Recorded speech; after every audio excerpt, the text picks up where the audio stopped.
Memuliakan nama Tuhan. Dan berapapun kita yang ada,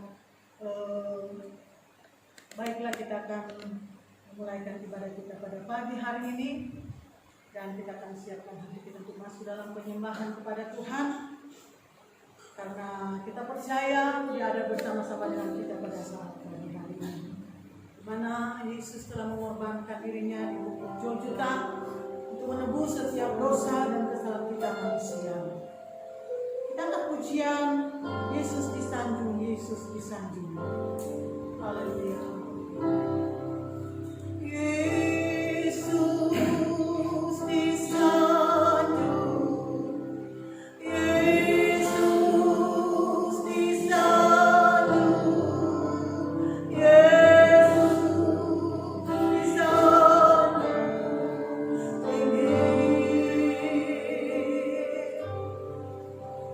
Malaikat pujinya, umat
beribadah, memuji dan memuliakan nama.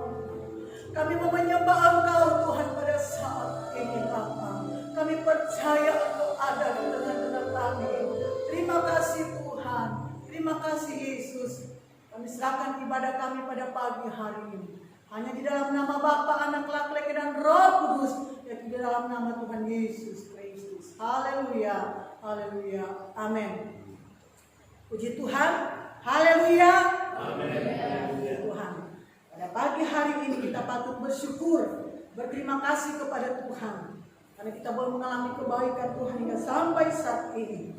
Dia boleh nyatakan bagi saya dan saudara, meski pada pagi hari ini ibadah kita ini sangat terbatas, di mana lewat online, lewat YouTube, dengan teknologi yang begitu canggih pada saat ini.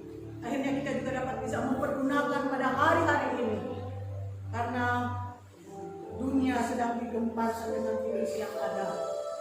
Tapi kita percaya Tuhan akan menolong setiap kehidupan kita sebagai anak-anak Tuhan yang punya kerinduan untuk datang bersekutu dengan Tuhan pada pagi hari ini. Pada hari ini kita akan memperingati kematian daripada Tuhan kita Yesus Kristus, karena Dia telah mengorbankan kehidupannya untuk menebus setiap dosa saya dan saudara. Tamat pujian yang mengatakan bukan dengan barang fana. Haleluya. Terima kasih Tuhan. Kita tetap dalam hadirat Tuhan pada saat pagi hari ini. Oh, terima kasih Tuhan. Haleluya.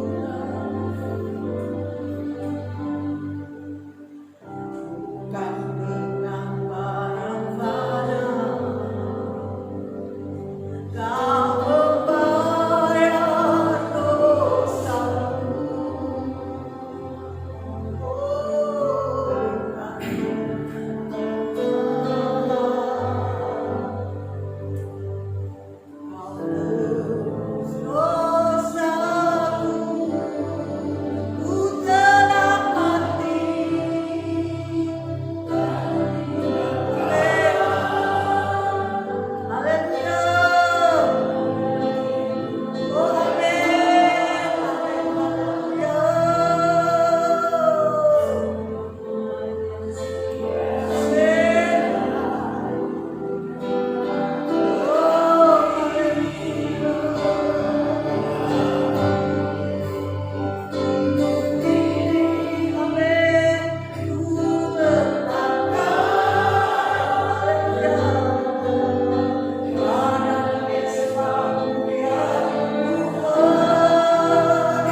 kami hamba-Mu Tuhan. Dengan kuasa Allah Roh Kudus dalam memberitakan kebenaran firman-Mu pada saat pagi hari ini. Ampunilah setiap kelemahan dosa kami. Kami akan sambut firman-Mu hanya di dalam nama Tuhan Yesus Kristus. Haleluya. Amin. Serahkan kepada namanya Tuhan.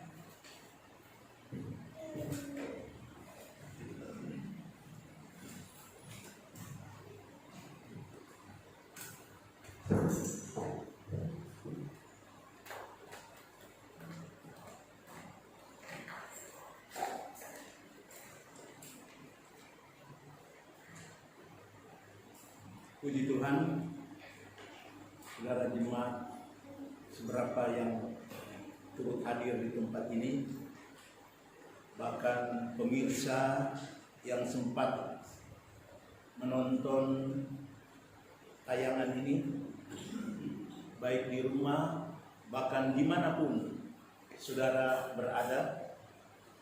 Pagi hari ini, di mana umat Kristiani sedunia merayakan hari kematian Yesus Kristus. Hari kematian Yesus Kristus ini adalah merupakan inti dan jantung pemberitaan Kristen di tengah dunia ini. Karena melalui kematian ini, Yesus menebus dosa kita manusia. Puji Tuhan. Oleh sebab itu, untuk melihat bagaimana proses penebusan Kristus itu terhadap umat manusia, maka kita akan membaca di dalam Lukas pasal 23 ayat 33 sampai 43. Tidak mengapa kita membaca ayat ini, supaya jelas apa yang dimaksud oleh ayat ini dan tujuan ayat ini, yaitu sebagai inti atau sebagai jantung pemberitaan umat Kristen di tengah dunia. Karena kematian adalah untuk menyelamatkan manusia dari dosa. Saya akan membacakan itu atau ayat-ayat ini dari tempat ini. Sekali lagi, Lukas 23 atau pasal 23 ayat yang ke-33. Yesus disalibkan. Ketika mereka sampai di tempat yang bernama Tengkorak, mereka menyalibkan Yesus di situ dan juga kedua orang penjahat itu, yang seorang di sebelah kanannya dan yang lain di sebelah kirinya. Yesus berkata, "Ya Bapa, ampunilah mereka, sebab mereka tidak tahu apa yang mereka perbuat." Dan mereka membuang undi untuk membagi pakaiannya. Orang banyak berdiri di situ dan melihat semuanya. Pemimpin-pemimpin mengejek dia, katanya, "Orang lain ia selamatkan, biarlah sekarang ia menyelamatkan dirinya sendiri. Jika ia adalah Mesias, orang yang dipilih Allah." Juga prajurit-prajurit mengolok-olokkan dia.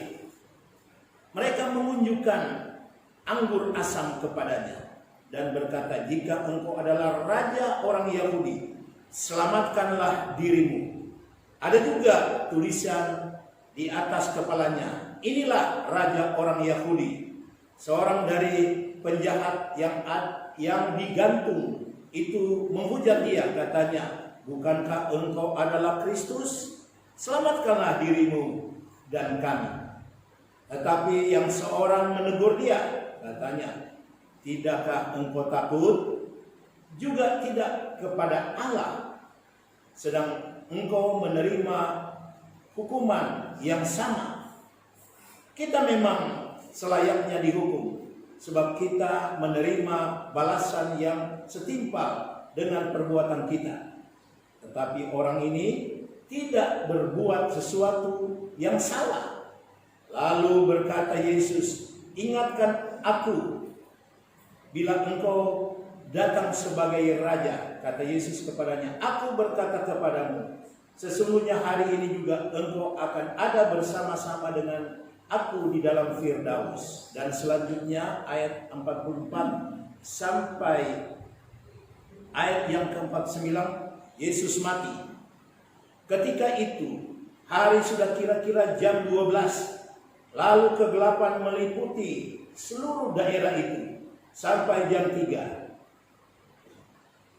Sebab matahari tidak bersinar dan tabir bait suci terbelah dua. Lalu Yesus berseru dengan suara nyaring, "Ya Bapa, ke dalam tanganmu kuserahkan nyawaku." Dan sesudah berkata demikian, ia menyerahkan nyawanya. Ketika kepala pasukan melihat apa yang terjadi, ia memuliakan Allah, katanya, sungguh orang ini adalah orang benar. Dan sesudah seluruh orang banyak yang datang berkerumun di situ untuk tontonan itu, melihat apa yang terjadi itu, pulanglah mereka sambil memukul-mukul diri. Semua orang yang mengenal Yesus dari dekat, termasuk perempuan-perempuan yang mengikuti dia dari Galilea, berdiri jauh-jauh dan melihat semuanya itu. Semua berkata amin. Puji Tuhan, saudara, jemaat dan pemirsa yang mendengarkan firman Tuhan ini, di mana pembacaan kita tadi yaitu Yesus disalibkan dan Yesus mati. Saudara tahu bahwa Injil Kristus itu adalah riwayat tentang Kristus berada di tengah-tengah dunia ini, dan juga merupakan satu sejarah yang menunjuk kepada penebusan Kristus melalui kematiannya di salib. Mengapa Yesus harus mati di salib? Kita tahu bahwa manusia sudah jatuh di dalam dosa, dan manusia tidak bisa untuk membenarkan diri dengan perbuatan-perbuatannya. Dengan kata lain, manusia tidak dapat menebus dirinya sendiri untuk diselamatkan atau dengan usahanya sendiri. Sebab itu Tuhanlah yang turun tangan untuk menyelamatkan Adam dan Hawa dengan memberikan pakaian untuk menutupi ketelanjangannya. Sejarah berjalan terus, dan kemudian di zaman Abraham, di mana Tuhan menunjukkan bahwa pengorbanan itu sangat penting. Dan kita tahu Ishak pada waktu itu dikorbankan di Bukit Moria. Tetapi Tuhan menggantikan dengan domba, dan kemudian domba itulah yang menjadi korban pada waktu itu. Dan semuanya itu memiliki gambaran yang akan datang kemudian, yaitu Yesus Kristus, anak Allah, yang menjadi korban di atas kayu salib. Melalui pembacaan kita ini, artinya dosa kita, Allah sendiri turun tangan untuk menebus dosa kita. Oleh sebab itu kita bersukacita atas peristiwa yang dikerjakan oleh Allah kepada kita, manusia. Hanya saja bagaimana respon kita melihat, mendengar berita ini. Tentunya kita sebagai orang Kristen percaya akan hal ini melalui beberapa alasan yang saya ingin sampaikan pada saat ini. Bahwa alasan itu tentang kebenaran bahwa Yesus yang disalib. Karena banyak orang yang menolak pandangan ini bahwa bukan Yesus yang disalib. Kalau bukan Yesus yang disalib, berarti kita tidak menerima apa-apa dalam perayaan ini. Kita tidak mendapatkan sesuatu penyelamatan di dalam peristiwa ini. Tapi tentunya kita rindu mendengar apa alasan tentang kebenaran bahwa Yesus disalib. Saya tidak akan mengambil dari ayat-ayat yang lain, tetapi kita melihat melalui pembacaan kita ini ada beberapa alasan yang saya ambil di sini untuk memberitahukan bahwa penyaliban ini, kematian Yesus Kristus adalah benar-benar, sehingga kita boleh memiliki kebenaran itu, yaitu penyelamatan terhadap dosa kita atau pengampunan terhadap dosa kita. Pertama, atau poin pertama, kita melihat bahwa yang di atas salib itu memberikan pengampunan kepada yang disalib. Jadi di atas salib Yesus memberikan pengampunan. Di dalam Lukas 23 ayat 34, Yesus berkata, "Ya Bapa, ampunilah mereka sebab mereka tidak tahu apa yang mereka perbuat." Jadi Yesus katakan, "Bapa, ampunilah mereka sebab mereka tidak tahu apa yang mereka perbuat." Jadi orang yang menyalibkan Yesus Kristus, Yesus ampuni. Yesus ampuni. Baik prajurit-prajurit, baik imam-imam. Dan ini merupakan ciri khas daripada Yesus untuk memberikan pengampunan. Tidak ada orang lain yang bisa melakukan ini. Hanyalah Yesus Kristus. Berarti Yesus Kristus yang tergantung itu, yang dilihat oleh mereka itu benar-benar Yesus, bukan disamarkan. Bukan Tuhan menyamarkan, tidak. Tetapi dialah Yesus.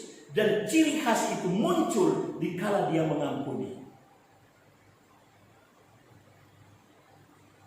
Kita lihat ciri khasnya berikut ini, yaitu Lukas pasal 5 ayat 20. Kalau saudara melihat dan membaca, ketika Yesus melihat iman mereka, kemudian Yesus itu berkata, "Hai saudara,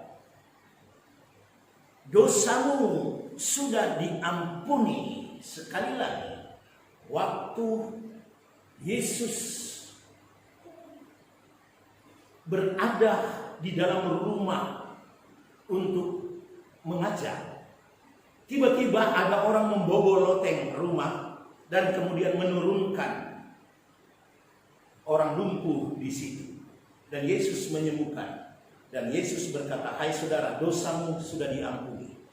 Jadi cara pengucapan Yesus dosamu diampuni menunjukkan bahwa dialah Yesus Kristus. Ini ciri khas Yesus Kristus. Sebenarnya ada banyak lagi hal-hal apa yang dikatakan Yesus, atau seperti yang Yesus katakan di atas kayu salib. Kalau saudara lihat juga di dalam Lukas 7 ayat 48, di mana dia berkata kepada perempuan itu, "Dosamu telah diampuni." Dan ini ciri khas Yesus. Dari poin pertama ini tentunya dapat meyakinkan kita bahwa perkataan Yesus ini memang benar-benar dia. Dan artinya dari poin pertama ini kita sudah mendapatkan berkat penyelamatan itu. Nanti kita lihat juga poin-poin berikutnya. Yesus juga mengatakan kepada penjahat yang ada di sampingnya. Penjahat itu yang satu mengolok-olok dia, "Kalau engkau adalah Mesias, selamatkan juga kami bersama-sama dengan engkau." Tetapi seorang penjahat berkata, jangan ngomong begitu. Ini terjemahan bebas. Jangan kamu ngomong begitu. Kalau kita dihukum sesuai dengan perbuatan kita. Tetapi dia atau Yesus itu, dia orang baik-baik. Kemudian apa yang dikatakan oleh orang itu kepada Yesus? Lalu ia berkata kepada Yesus, ayat yang 42, ingatkanlah aku apabila engkau datang menjadi raja atau sebagai raja. Terus apa yang kata Yesus? Apa yang Yesus katakan maksudnya? Dia katakan, atau Yesus katakan, aku berkata kepadamu, sungguhnya hari ini juga engkau akan ada bersama dengan aku di dalam Firdaus. Tidak ada orang lain yang dapat mengatakan ini kepada seorang penjahat yang sudah sadar akan perbuatannya. Hanyalah Yesus Kristus sebagai Tuhan dan Juru Selamat. Demikian juga perkataannya ini kepada kita semua, bahwa dengan kematiannya di atas kayu salib, dan kalau kita percaya, dan kalau kita memohon ampun segala kesalahan kita, pengampunan Kristus juga akan kita miliki. Dan ini satu kebenaran di mana kita tidak perlu ragu untuk memperingati kematian Kristus. Kita tidak perlu ragu dengan mempercayai yang disalib itu adalah Yesus Kristus. Kemudian saudara, kita melihat berikut. Ada satu hal yang dahsyat luar biasa terjadi. Jadi detik-detik kematian Yesus Kristus, matahari menjadi gelap, meliputi seluruh daerah sampai jam 3. Dan juga tabir bait suci itu terbelah menjadi 2. Itu keajaiban yang terjadi. Saya tidak bisa baca itu, tetapi saudara bisa melihat itu di dalam Lukas pasal 23 ayat 44 dan 45. Mengenai bagaimana Yesus mengatakan dia seperti Yunus 3 hari 3 malam. Kemudian di dalam pembacaan ini jam 3 itu nanti ada pembicaraan sendiri. Saya tidak akan bicarakan di sini, tapi saya ingin kasih tahu kepada saudara, perhitungan hari dari orang Yahudi itu dari terbit matahari sampai terbenamnya matahari. Kalau kita jam 1 dini hari sampai 24 jam berikutnya. Jadi kalau saudara ulang tahun dan saudara pada waktu itu lahir jam 12 tengah malam, belum jam 1 atau jam 12 lewat, saudara masih pakai tanggal, seandainya tanggal 7, masih tanggal 7. Nanti kalau sudah dini hari jam 1, baru tanggal 8.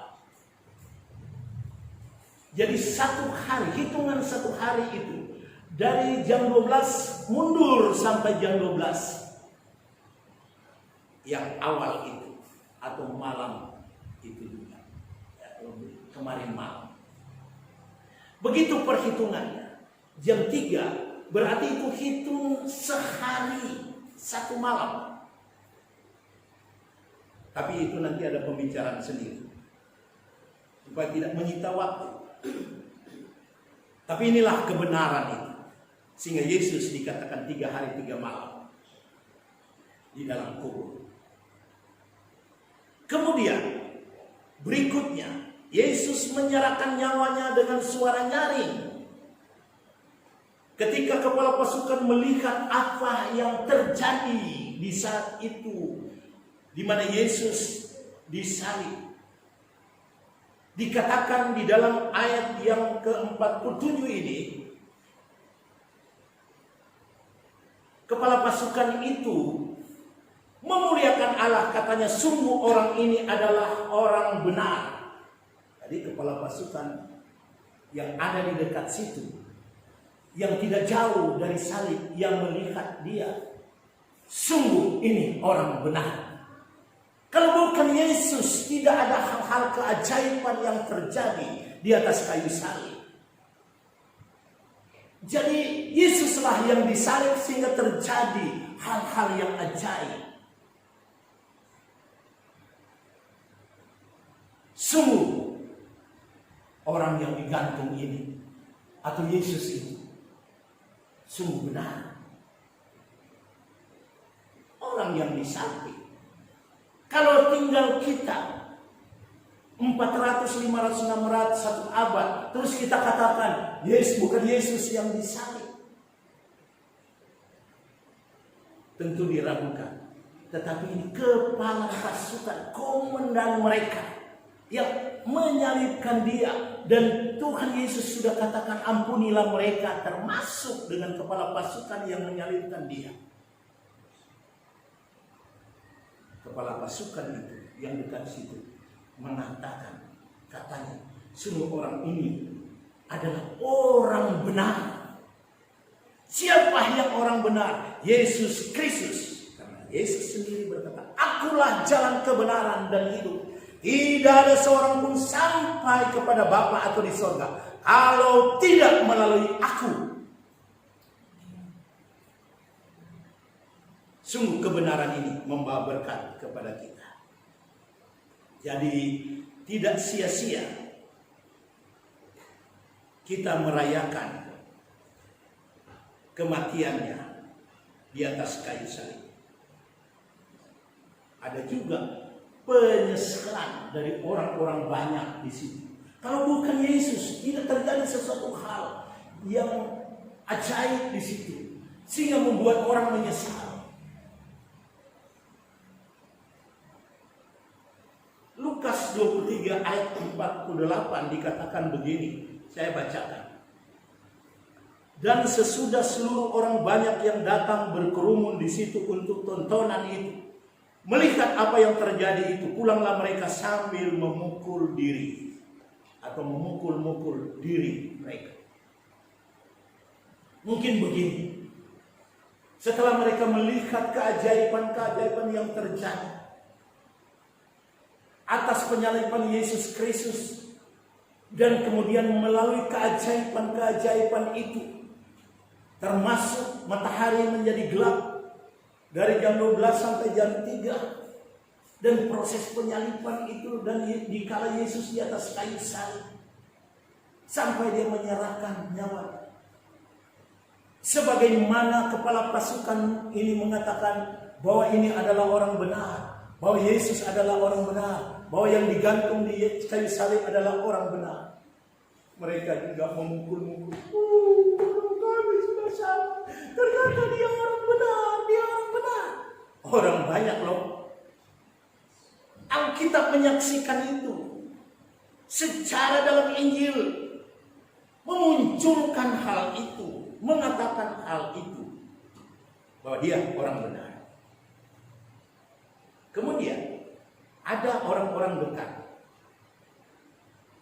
yang mengetahui persis Yesus itu, kenal persis. Mungkin seperti saudara dan saya yang mengenal saya, sifat-sifat saya, cara saya berbicara, cara saya berkhotbah, cara saya mengajar. Kalau ada orang tampil di sini dan menirukan, saya Pendeta Daniel, orang ingin mengajar saudara, dengan dia memakai topeng dan semuanya, saudara akan tahu siapa orang ini. Ini orang bukan Pak Daniel. Karakter Pak Daniel, suara Pak Daniel, cara berkhotbah Pak Daniel seperti ini. Bukan, ini lain, bukan Pak Daniel. Pasti dia menyamar atau pasti dia pakai topeng. Saudara akan tahu. Apalagi orang yang dekat dengan saya. Begitu. Orang yang dekat dengan Yesus yang hadir saat penyaliban. Ia berkata begini. Saya baca ayat 49. Semua orang yang mengenal Yesus dari dekat, termasuk perempuan-perempuan yang mengikuti dia dari Galilea, berdiri jauh dan melihat semuanya itu. Orang yang dekat maupun perempuan yang mengikuti dia dari Galilea berdiri agak jauh sedikit, dari jauh, dan melihat semuanya itu. Jadi peristiwa itu disaksikan mereka semuanya. Jadi dengan beberapa poin yang saya kemukakan ini, saya meyakini bahwa yang di atas kayu salib itu adalah Yesus.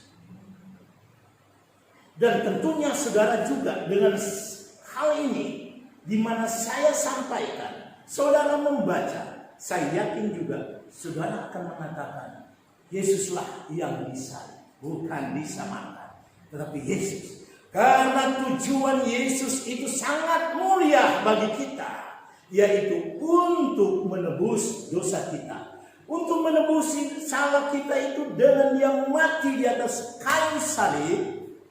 Dengan demikian dosa kita diampuni. Tapi Dia tidak akan mati terus loh. Pada hari ketiga Dia bangkit. Yesus bangkit, menunjukkan bahwa Dia sudah mengalahkan maut itu, sehingga mempunyai iman dan harapan semua umat Tuhan bahwa kalau seandainya Yesus itu disalib, kita akan menerima berkat-berkat. Tapi kalau kita menyangkal Yesus dan kita tidak percaya, kita tidak akan menerima berkat itu. Tapi kita yakin Yesus yang disalib, kita akan menerima keselamatan. Karena Dia katakan, aku akan pergi kepada Bapa untuk menyiapkan tempat bagi kita. Amin saudara. Amin saudara. Puji Tuhan. Dengan firman Tuhan ini tentunya dapat meyakinkan kita sekalian.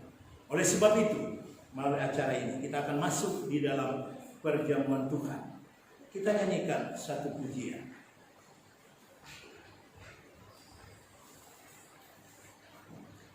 Aku mau jadi roti yang terpecah bagimu.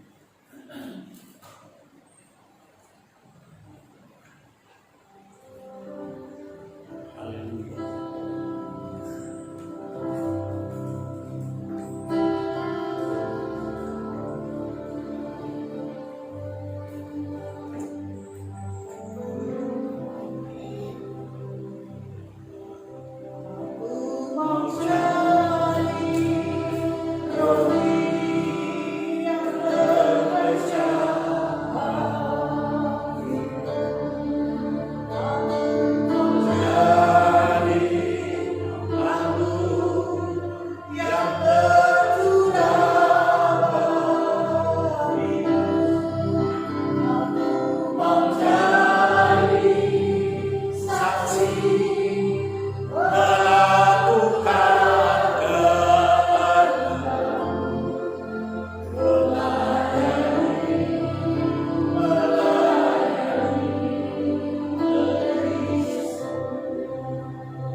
Allah Bapa, Allah yang bertahta di dalam kerajaan surga. Pada kesempatan ini kami anak-anak-Mu, baik yang di tempat ini, baik yang menyaksikan tayangan ini dari rumah, bahkan di mana saja ada umat-umat Tuhan yang menyaksikan ini. Kiranya berkat Allah akan turun kepada umat-umat-Mu, dan kami akan mengikuti perjamuan kudus ini. Di depan kami ada roti, ada air anggur, tubuh Kristus dan darah Kristus yang telah dicurahkan di atas kayu salib. Kami yakin dan percaya kami ambil bagian di situ dan kami akan mendapatkan berkat berlipat ganda. Sebab itu hamba-Mu memberkati roti dan anggur ini di dalam nama Bapa, Putra dan Roh Kudus, yaitu di dalam nama Yesus. Diberkatilah roti air anggur, di mana darah Kristus dan tubuh Kristus yang tercabik-cabik dan tertumpah di atas bukit Golgota memberkati kami semua. Terpujilah namamu Bapa. Dalam nama Tuhan Yesus Kristus kami akan mengikuti perjamuan Tuhan ini. Haleluya. Amin.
Bangkit berdiri bersama-sama, kita nyanyikan pujian ini.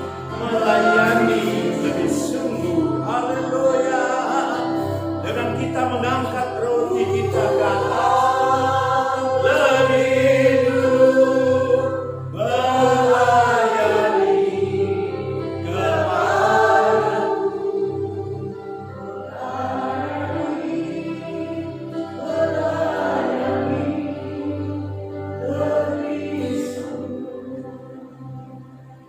Di dalam roti saudara ada ayat-ayat yang tertulis, di mana juga di roti saya ini saya akan bacakan. Hendaklah kamu murah hati semua seperti Bapamu adalah murah hati. Lukas 6 ayat 36. Kita nyanyikan terus pujian. Melayani, melayani.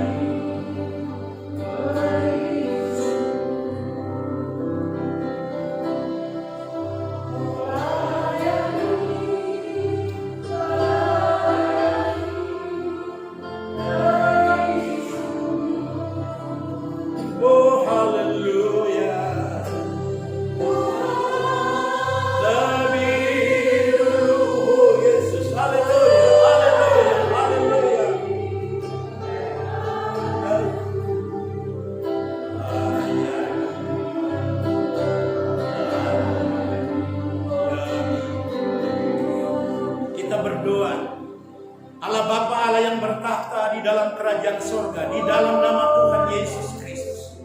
Saat ini kami umat-umat-Mu dan para pemirsa di rumah, di mana mereka juga mengikuti acara ini, Tuhan tolong, Tuhan campur tangan, Tuhan bela. Dan kami saat ini, di mana di tangan kami ada roti yang menunjuk kepada tubuh Kristus yang tercabik-cabik di atas bukit Golgota. Di dalamnya kami dapat berkat-berkat berkelimpahan. Sebab itu sebelum kami makan dan minum nanti, Tuhan akan tentunya memberkati kami. Dan kami akan dituntun dengan firman-Mu di dalam Markus 14 ayat 22. Dan ketika Yesus dan murid-muridnya sedang makan, Yesus mengambil roti, mengucap berkat, memecah-mecahkannya, lalu memberikan kepada mereka dan berkata, ambillah, ini tubuhku. Mari kita makan dengan iman di dalam nama Tuhan Yesus Kristus. Haleluya.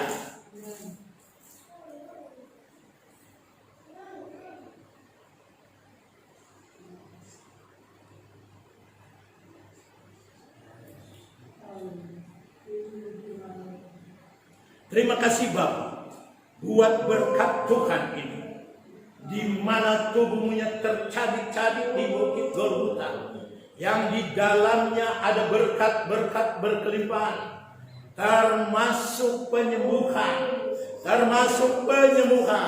karena bilur-bilur-Mu menyembuhkan.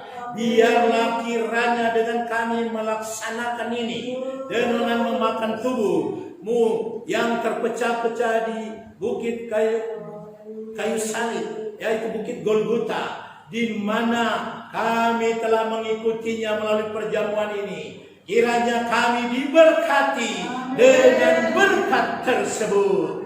Terpujilah nama-Mu Bapa. Kami akan melanjutkan dengan meminum air anggur ini, dan ini sebagai darah-Mu yang tertumpah di atas kayu salib untuk menyucikan dosa kami. Kami melaksanakan ini dengan iman, dengan percaya, mau melalui pengorbanan-Mu dengan tertumpah darah di kayu salib, dosa kami diampuni. Terpujilah nama-Mu Bapa. Kami akan melakukan ini menurut tuntunan firman di dalam Markus 14 ayat 23, di mana dikatakan seperti ini. Sesudah Ia mengambil cawan, mengucap syukur, lalu memberikannya kepada mereka, dan semuanya meminum dari cawan itu. Dan Ia berkata kepada mereka, inilah darah-Ku, darah perjanjian yang ditumpahkan bagi banyak orang. Mari kita minum dengan iman di dalam nama Tuhan Yesus Kristus. Haleluya. Terpujilah nama-Mu Bapa. Terima kasih buat kasih kemurahan. Terima kasih buat anugerah-Mu. Darah-Mu telah menyucikan kami. Darah-Mu telah menguduskan kami. Darah-Mu yang suci. Kami boleh ditebus oleh pengorbanan-Mu di kayu salib. Haleluya, haleluya, haleluya. Terpujilah nama-Mu Tuhan. Dengan kami mengikuti perjamuan ini, tentunya berkat-berkat ilahi telah menjadi bagian dalam hidup kami.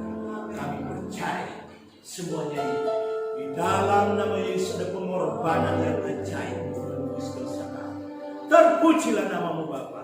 Dalam nama Yesus kami sudah berdoa dan mengikuti perjamuan Tuhan yang kudus ini. Haleluya.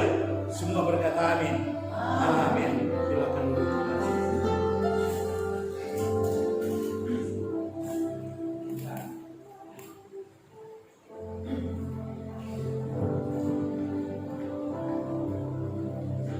Ya puji Tuhan, kita telah mengikuti perjamuan Tuhan.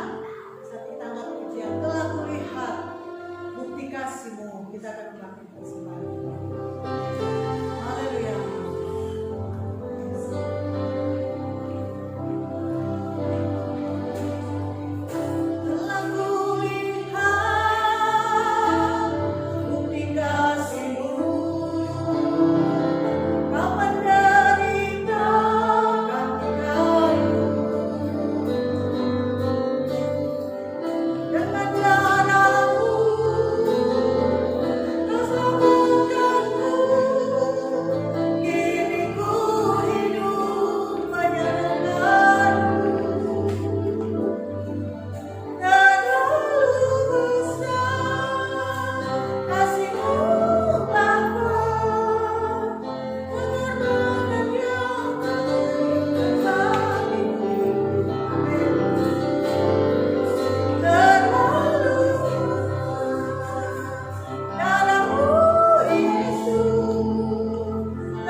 pada saat pagi hari ini. Saya tidak mau bangkit berdiri. Sebab kasih setiamu. Haleluya. Sebab kasih setiamu. Amin. Haleluya.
Ibadah pada saat ini. Kami percaya kami telah menerima berkat-berkat. Haleluya. Pujian kami naikkan kepadamu, memberikan kebenaran firman-Mu. Supaya kami dapat memberikan kekuatan yang baru dalam hidup kami. Terima kasih Tuhan. Kami telah memberikan persembahan. Berkatilah persembahan yang kami berikan Tuhan. Tuhan yang telah memberikan hidup kami. Jadi dari tempat yang maha tinggi, kami pegang janji firman-Mu, Engkau juga akan balas berkat-berkat kami. Terima kasih Tuhan, terima kasih Bapa. Pada saat ini kami menaikkan setiap doa kami kepada-Mu Tuhan. Tuhan Engkau memberkati jemaat Tuhan yang kami layani Tuhan. Jemaat Philadelphia. Tuhan tolonglah mereka, lindungi mereka. Bungkus dengan kuasa-Mu Tuhan. Dalam mereka menghadapi setiap kegiatan aktivitas mereka dalam pekerjaan. Berkati Tuhan. Ya jauhkan mereka dari segala sakit, penyakit, kecelakaan maut yang mudah menimpanya. Baik orang tua sampai kepada anak cucu mereka dilindungi dan diberkati Tuhan. Terima kasih Tuhan. Mana pada saat ini juga Tuhan terjadi mana dengan COVID-19 ini Tuhan. Yang Tuhan izinkan boleh terjadi di bangsa kami. Kami hanya minta belas kasihan Tuhan pada saat ini. Kami percaya adalah izin dari Engkau Tuhan. Kami umat-Mu memohon kepadamu pada saat ini. Belas kasihan-Mu Kau berikan kepada kami. Dan Tuhan Engkau menolong Tuhan. Ampunilah bangsa kami Tuhan kalau kami punya kesalahan dosa di hadapan Tuhan. Ampunilah bangsa kami ini Tuhan, Indonesia ini Tuhan.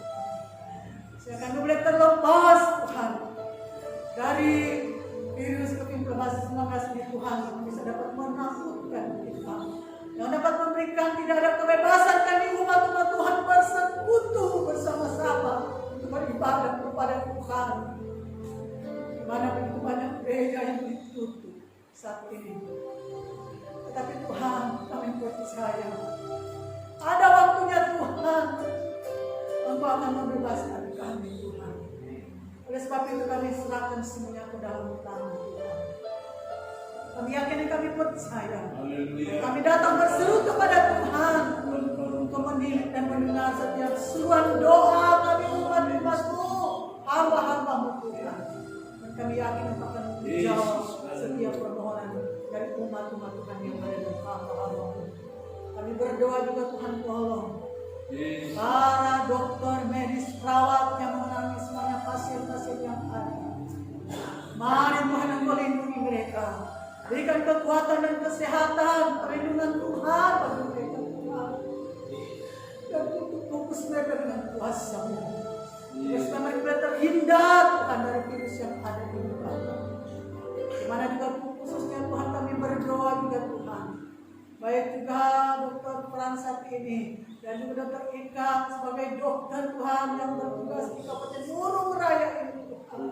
Tolonglah mereka Tuhan, bungkus mereka dengan kuasa-Mu dalam menangani semua pasien yang ada ada, sehingga mereka boleh terhindar dari virus yang ada ini, di mana mereka boleh mengerjakan setiap tanggung jawab mereka sebagai dokter Tuhan. Terpujilah nama Tuhan. Terima kasih Tuhan. Terima kasih Bapa yang baik.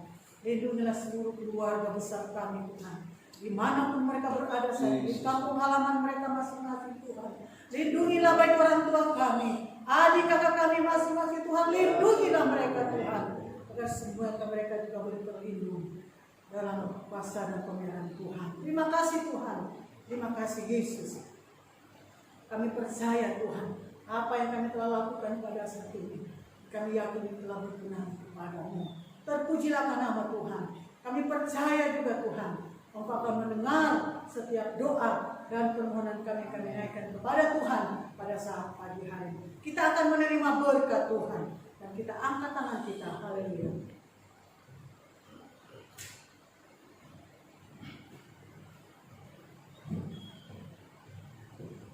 Jemaat yang dikasih Tuhan, baik yang di tempat ini, baik yang menyaksikan ini dari rumah-rumah mereka, bahkan yang menyaksikan dari tempat-tempat yang jauh atau di mana saja berada. Terimalah berkat, damai sejahtera dari Allah Bapa yang duduk di maha tinggi kerajaan sorga, yang memiliki berkat baik di sorga, baik di bumi, yang dijanjikan diberikan kepada kami semua melalui anakmu Yesus Kristus, bahkan di dalam persekutuan dengan Roh Kudus, membimbing, menuntun, menguatkan, menghibur, dan memberikan kemenangan kepada kami sampai hari Maranatha Yesus datang kedua kali awan-awan. Di dalam nama Tuhan Yesus Kristus, kami sudah terima berkat Tuhan ini. Haleluya, haleluya.